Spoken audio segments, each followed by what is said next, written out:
મારા નામ અંશુલ જૈન છે. હું એસપી તરીકે મહુવા વિભાગ ભાવનગર જિલ્લામાં પોસ્ટેડ છું. ગઈકાલ તારીખ 12/9ના રોજ તળાજાના ખોજાવાડ વિસ્તારમાં મહુવા વિભાગ પોલીસ ટીમને મળી બાતમી આધારે એક એનડીપીએસ હેઠળ રેડ કરવામાં આવી છે.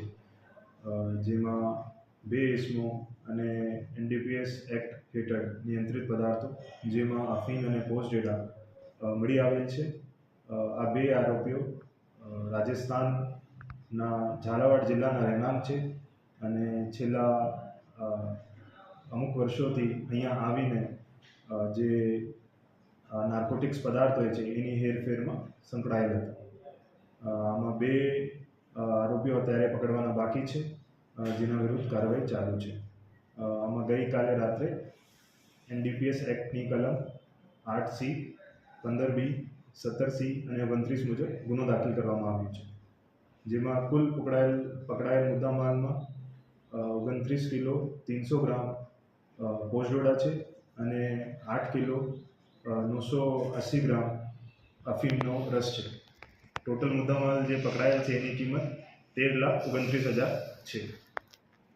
જી સર, આ લોકો ભાવનગર જિલ્લામાં, અમરેલી જિલ્લામાં અથવા ગુજરાતમાં કોઈ નેટવર્ક ધરાવતા હતા કેમ?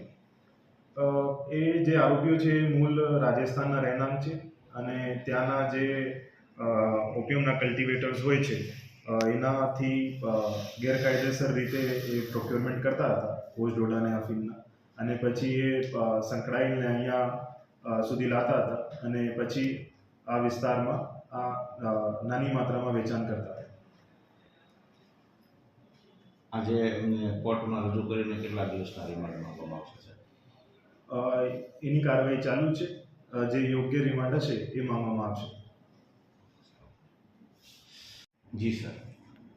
અત્રેથી આમ જનતાને પોલીસ તરફથી અપીલ કરવામાં આવે છે કે કોઈ પણ આપના રહેણાંક મકાનમાં જે કોઈને ભાડે આપો તો એની પૂછપરછ કરીને અને શું કામમાં ધંધો કરે છે એની ખાતરી કરીને પછી ભાડે ઉપર મકાન આપે, અને કોઈ પણ સંદિગ્ધ શક હોય કે કોઈ સસ્પેક્ટેડ એક્ટિવિટી હોય તો એની જાણ પોલીસને તરત કરે, અને એના માટે તમે લોકલ થાના અધિકારી કે ડિવિઝન અધિકારીને કે જિલ્લા લેવલ પર અધિકારીને જાણ કરી શકો છો. તમારી જે ઓળખ છે એ ગુપ્ત રાખવામાં આવશે. ધન્યવાદ.